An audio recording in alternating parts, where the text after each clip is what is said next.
everyone, this is Henry again, and today is Saturday the 3rd of October 2020, and just over 24 hours ago something momentous happened.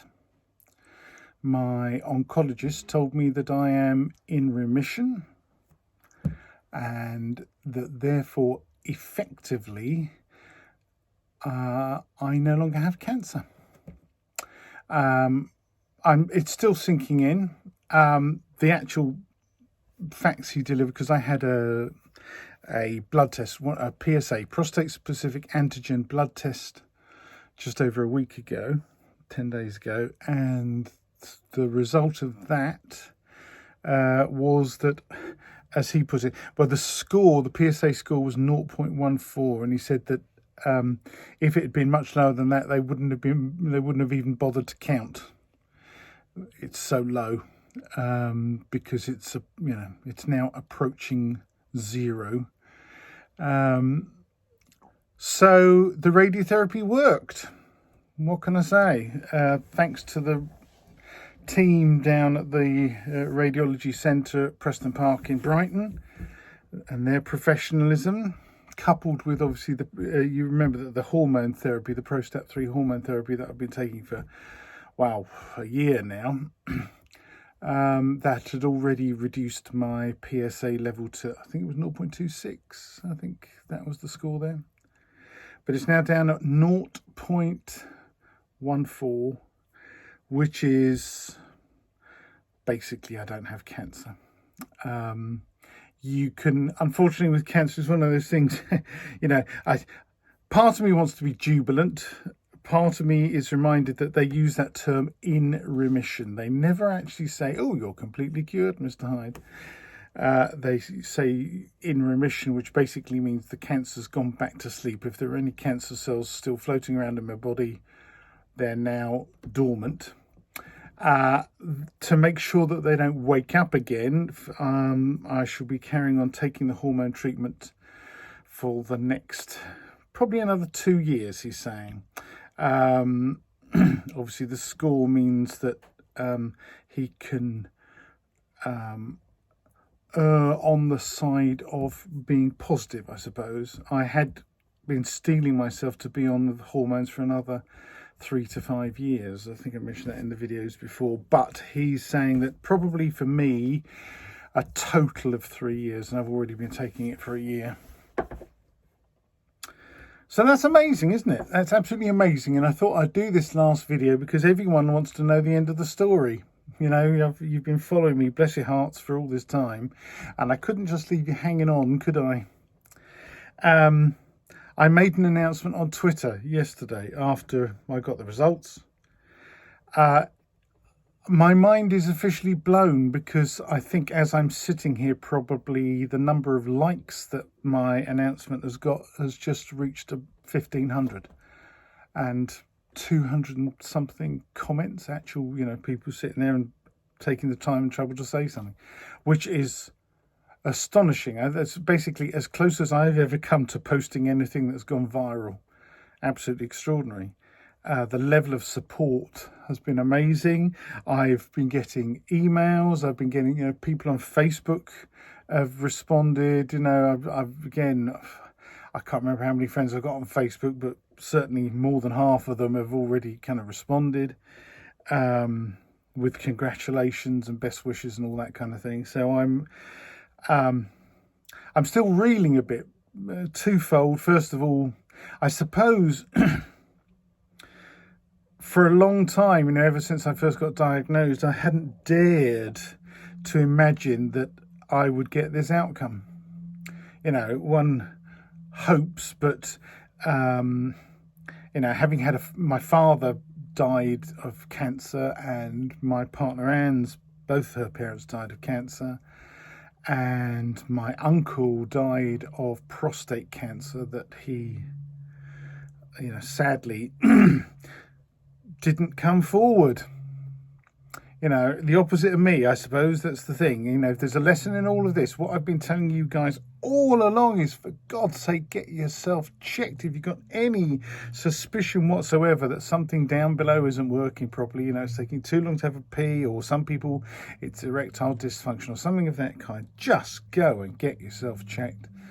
Ask for a PSA blood test, prostate specific antigen blood test. And, the lot of you've gone and done it. Fantastic. And I know that, fortunately, vast majority have come back and said, it's all right. This is the level I got, so I'm okay. So it's something else. If they've had any symptoms, it's not cancer. And what a relief for those people. But I think there's one or two who have discovered, good job I went for that test, because at least it means that it's been caught early. And that was my miracle, as I repeat to the end of my days, that young nurse, Elizabeth, who said, just think we'll take a bit more blood. Basically, she could well have saved my life. What can I say? And now that's official. She has saved my life. I'm not going to die yet. Well, not of this anyway, not prostate cancer, because I'm in remission. The radiotherapy worked. And so that's another message I want to put out, because I know cancer is one of those words still that, oh my God, cancer, cancer, cancer. Here I am, living proof, if it were needed, that cancer is treatable. Cancer can be beaten. Basically, fuck cancer. I'm a cancer survivor. You can beat cancer. So don't be afraid of it, but don't ignore it either, right? Get yourself checked if you've got any suspicion. I mean, not just prostate cancer, anything else you're at all worried about. And I know it's difficult under the COVID and coronavirus pandemic conditions, and it's more difficult getting an appointment at your surgery. And the headlines are saying, thousands of cancer patients, being kept waiting and all the rest of it. Well, kick up a fuss, right? Because there are good people out there, good people, certainly here in the UK, in the National Health Service, and I know in other countries too, who, if they can tell you're serious and you've got serious concerns, they will take your case seriously and something will get done about it. Okay? But the news for me is I haven't got to make another one of these prostate cancer videos because I no longer have prostate cancer. Wow! I feel weird saying it. I don't have prostate cancer. I had prostate cancer, locally advanced prostate cancer, nasty prostate cancer, got out into one of the lymph nodes. But I no longer have prostate cancer. Absolutely amazing. So, let me say, first of all, a huge thank you again to the support I've had has just been staggering. I mean, as I mentioned, the thing on Twitter happening right now, it's staggering. It's only me. I keep thinking to myself. But then that leads into another thing that obviously what we've also talked about is what this experience has revealed, and particularly because of the hormone treatment, and then coupled with the extraordinary fatigue. I mean, I haven't made one of these videos for a couple of weeks, and I have to tell you that the post-radiotherapy, radiotherapy-induced fatigue I've been suffering has been no joke at all. Starting about 10 days after the treatment finished. So the treatment finished, radiotherapy finished 4th of August. So from mid-August onwards, and really kind of picking up in aggression from beginning of September onwards, so for the last month. Whoa, radiotherapy-induced fatigue, coupled with the prostate, has been shocking.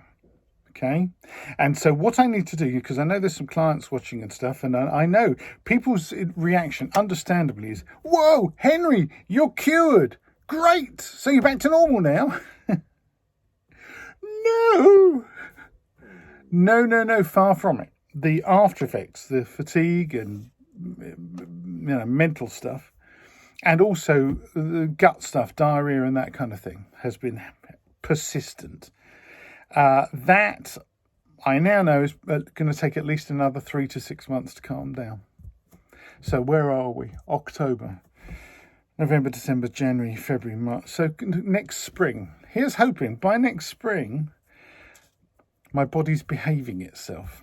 That maybe I'm not waking up almost every morning thinking, oh my God, I am so shattered. I feel like I haven't slept at all.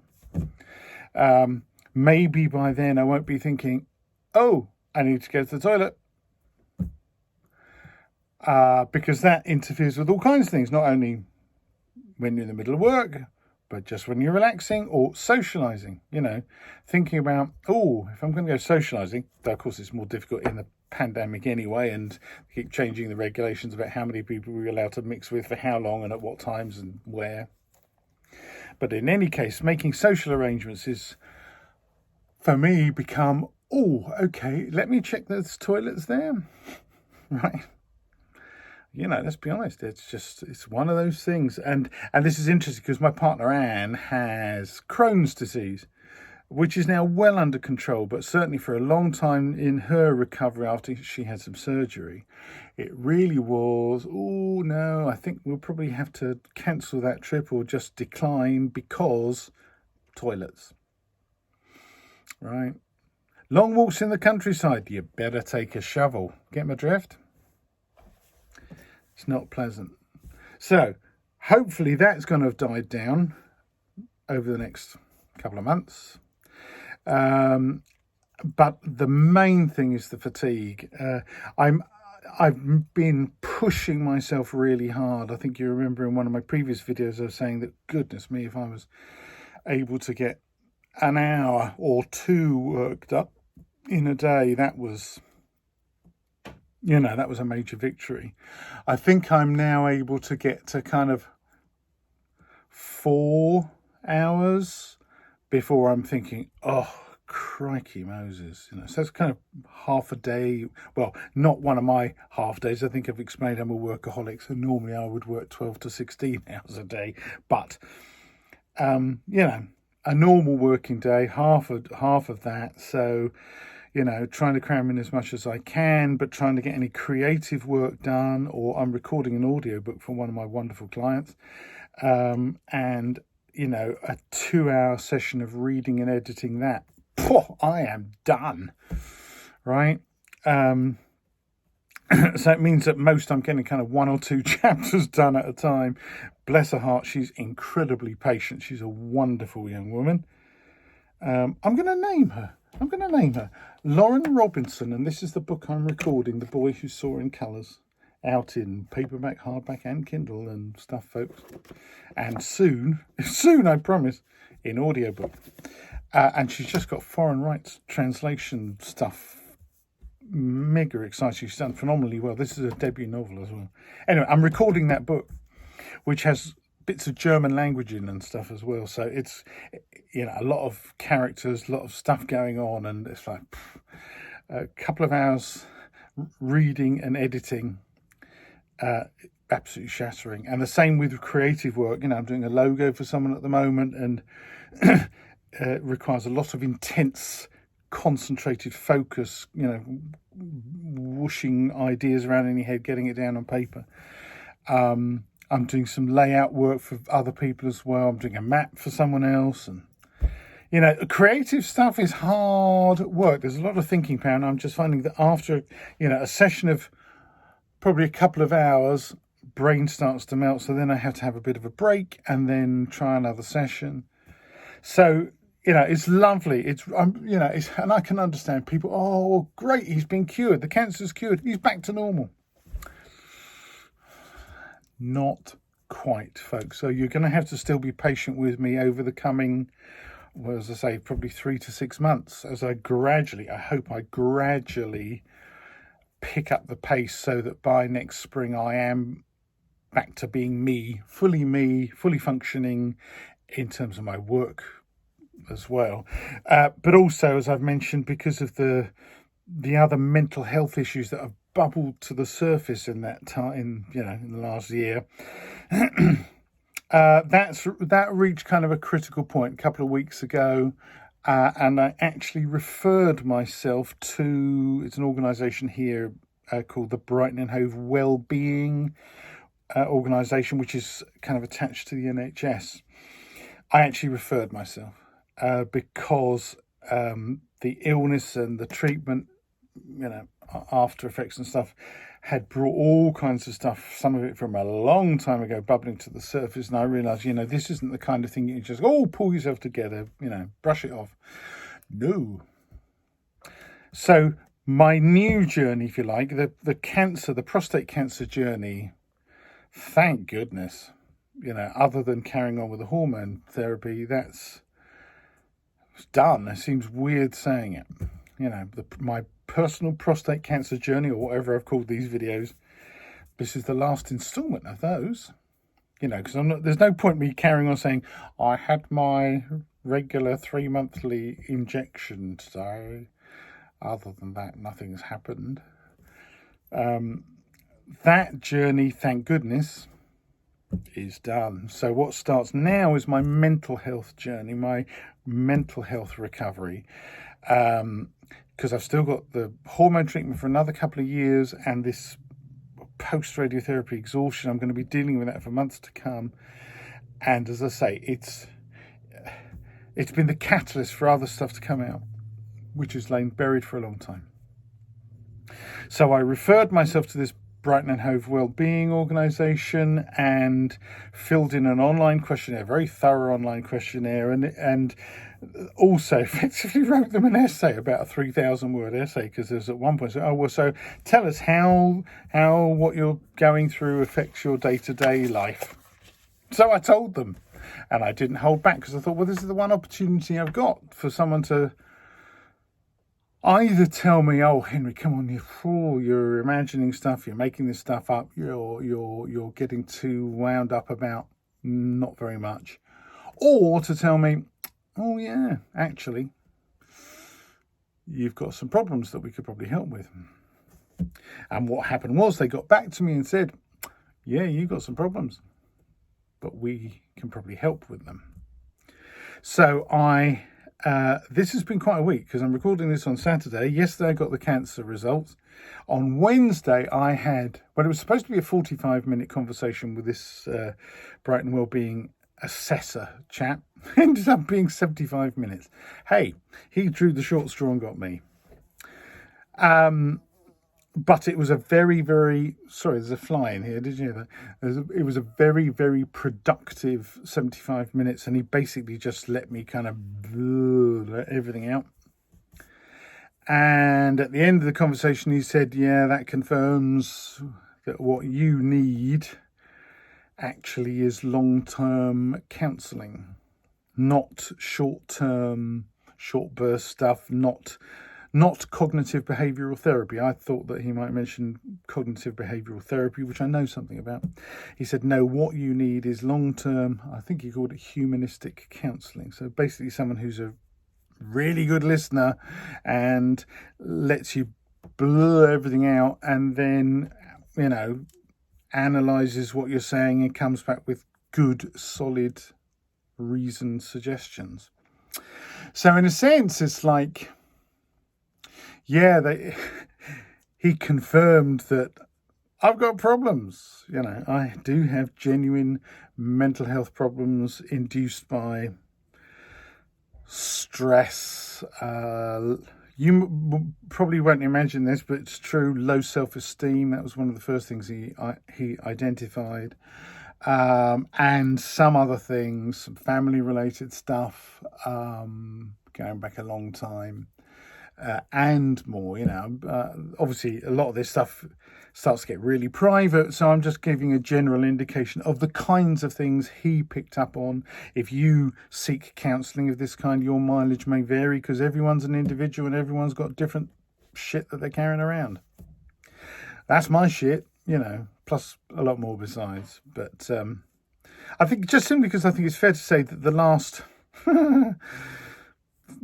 5 to 10 years have been a bit of a bumpy ride, and for a lot of it, you feel like you've got away with it. You've kind of skated away without too many bruises, but if there aren't bruises on the surface, they're often underneath, hidden inside, locked away in here to re-emerge later. And as I said, the circumstances for me, uniquely probably is big, that this combination of the hormone therapy and the radiotherapy induced fatigue have been the dual combination keys that have opened that little door and gone, ooh, shit, look at what's in there, and stuff has started to go, woof, come out. In a sense, I'm probably lucky that it started to come out, because again, a bit like the prostate cancer, at least it means it's not been left bubbling away for even longer. This is what often happens, that we just kind of repress stuff, and it builds up and up and up. And then at some point you can end up having a breakdown. So in a sense, I'm lucky that I've had this medically induced trigger that's kind of made this stuff come to the surface and made me think, with the help of some dear friends, has made me recognise, oh yeah, that's not good, and oh yeah, I need to do something about that. And then it's just taking that big deep breath and saying, okay, I'm actually going to reach out and try and get help. And for me, that was important because I didn't want to be a burden on the people I love anymore. I've my dear Annie, who's been absolute rock in the last year, absolutely amazing, and for a long time before that, because it's been a bumpy ride. And my dear friends Suze and her sister Ava, who I've mentioned previously. I think Ava's a lecturer at Lincoln University, lecturer in psychology, and Suze is a very experienced social worker who deals with problem families and that kind of stuff, so deals with psychology every day. And with their help, they've helped me to recognise that their stuff helped me to identify what some of that stuff is. And also, my feeling is that's wonderful what they've done for me. The support they've given me has been amazing, but it's not their job to fix me, right? They've got their jobs, and they're wonderful that they have been so supportive and have helped me so much so far, but it's not fair for me to expect them to carry my burdens or fix me. So, deep breath, I reached out, and I have to tell you that, filling in the online form was certainly cathartic. Confronts you with a lot of things in a very kind of blunt way about day-to-day life and how you feel about certain things and how often you suffer certain psychological symptoms, and there's no point lying about it. If on the form it says, do you suffer from this, never, very rarely, quite a lot, almost every day, or definitely every day, and you see yourself hovering between the almost every day and every day columns. Wow, okay. Yeah, you can't pretend that it only happens occasionally. There you are. Tick the box. Do it. Because they need to know.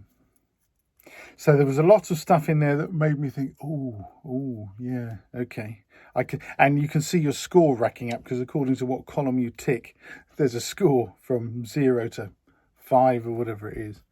And you see your total racking up as like, ooh, okay. That's turning into quite a big number. Not, and in my case, it wasn't a terrifying number. And certainly one of the questions they ask you is like, how often do you feel suicidal? Or would you consider harming yourself? And curiously, in my case, and I'm being honest here, this is a bit of personal information, I haven't felt like I would actually harm myself. So in that sense, I'm kind of lucky, but I have felt occasionally like, when you're like, I just don't want to wake up in the morning. Now, and face the day. And that in itself, okay, that sounds kind of innocuous. Oh, yeah, just want to stay under the covers and stuff and carry on sleeping and not deal with the real world. But that, we're talking about shades of grey here, aren't we? I'm not rushing into the bathroom looking for the razor blades to slash my wrists. But, oh, yeah, could I just sleep forever? Which is interesting sort of distinction, isn't it? And so when you're confronted with that, it's like, oh, yeah, that's not good. That's not good. Plus a whole bunch of other stuff, which added up to the fact that I need help. And so I'm also reaching out to other people, just as I did with the prostate cancer, because I find, in my case, that helps me. And the response I've had already, doing hashtag mental health on Twitter,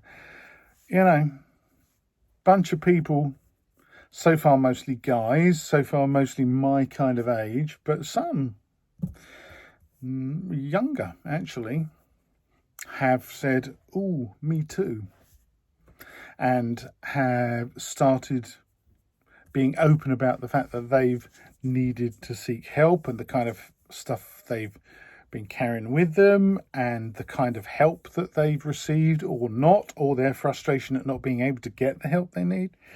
Because that's also where my journey, I had a wonderful 75-minute conversation with a lovely guy, an Italian guy actually, older chap. He's been living in this country for a long, long time, but we had a bit of a natter in Italian because I'm an Italophile.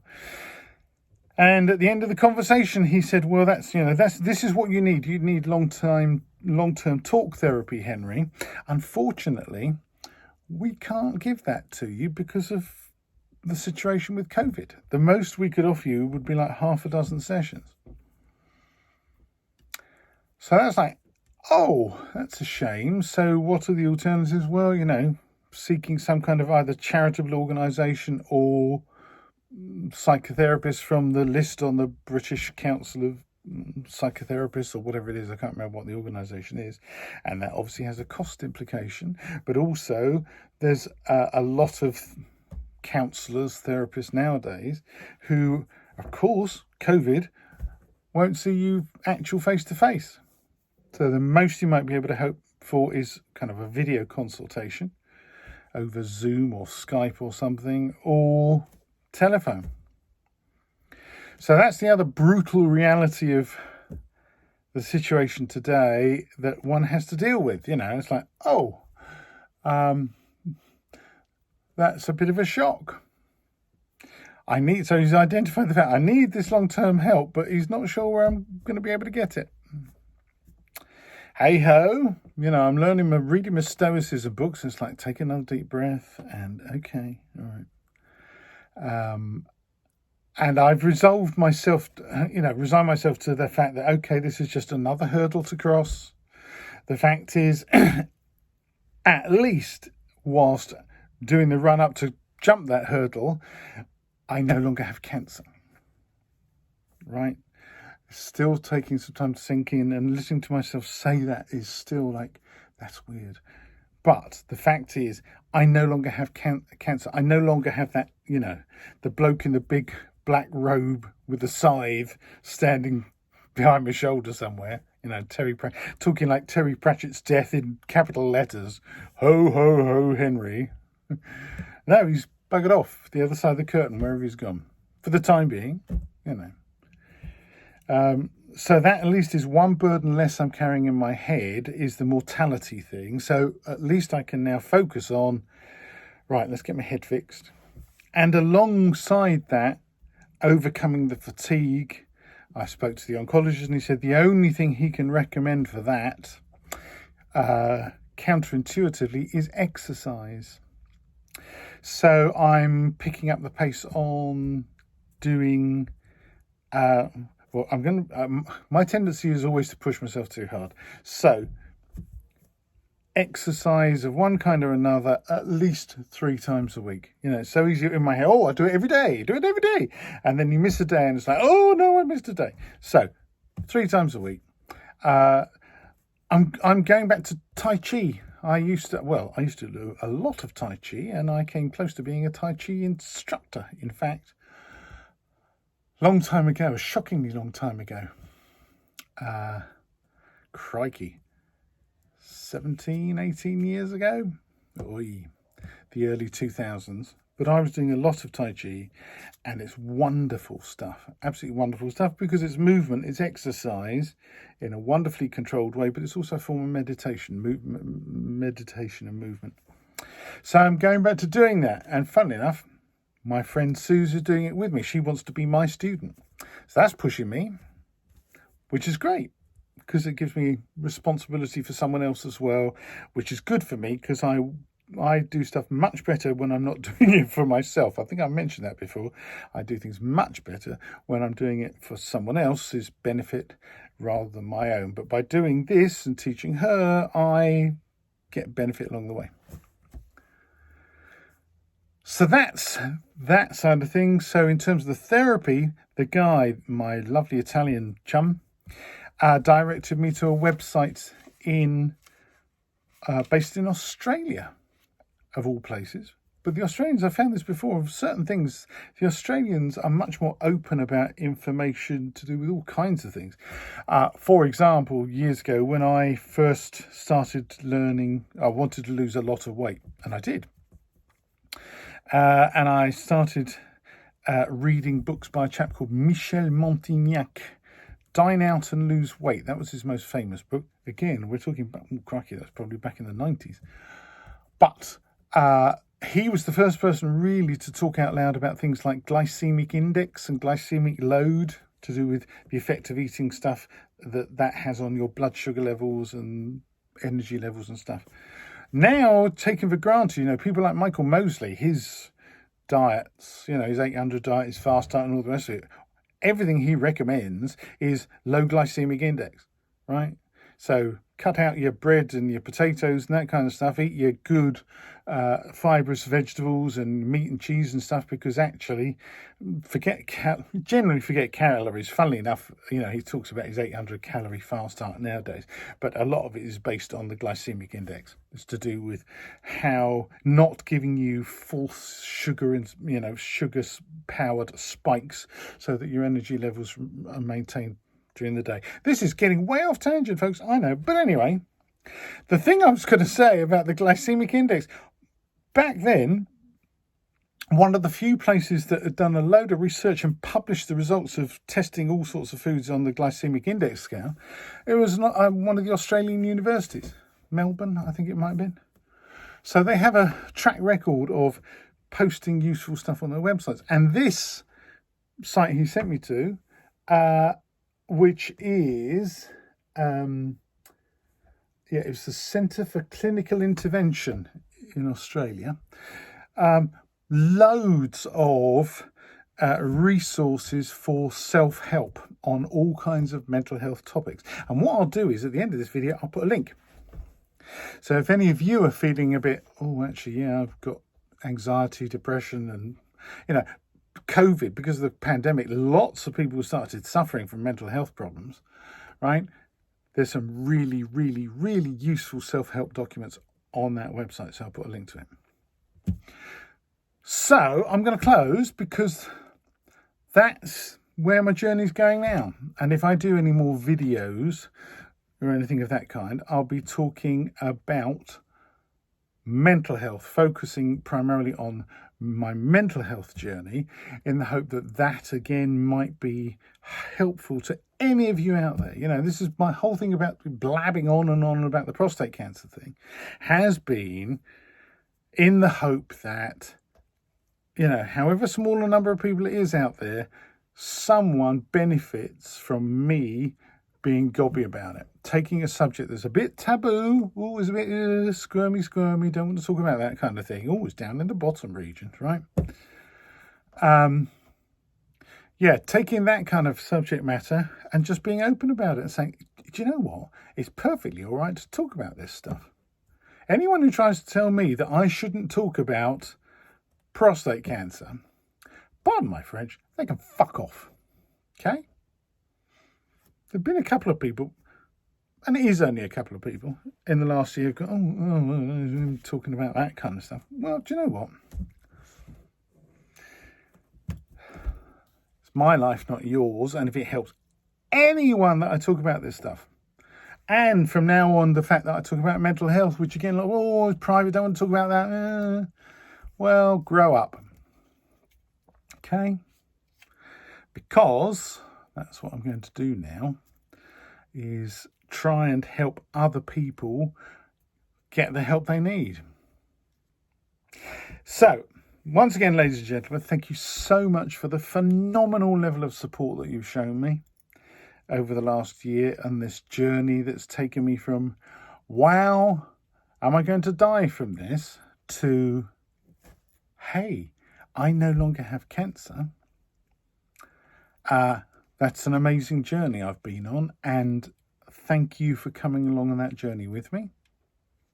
And as I've said at the end of all these videos, and I'm going to say it again, if you are a white guy aged 50 to 55 plus, or a black guy aged 40, 45 plus, go and get yourself checked. Go to your GP, ask for a PSA, prostate specific antigen blood test. Right? I mean, don't just go willy-nilly. Like, if you're feeling great and you're a bodybuilder and you're fantastic, no, you don't have to. You can if you want, right? But I'm saying if you've had noticed anything that you've kind of been denying to yourself, like, God, it's taking me, I'm sure it used to take me like 30 seconds to have a piss, and now it's taking me a minute or 2 or 3. Yeah. Go get yourself checked. If you've got any kind of erectile dysfunction problems that are kind of unexpected, can happen to any guy. You had too much to drink or whatever, But when it's happening at unexpected times, that could also be a signal. And there's lots of information out there that you can find about other potential symptoms. So just get yourself tested for the sake of little vial of your blood taken from your arm could save your life. Okay? Thanks, everyone. I'll see you on the next journey. Bye.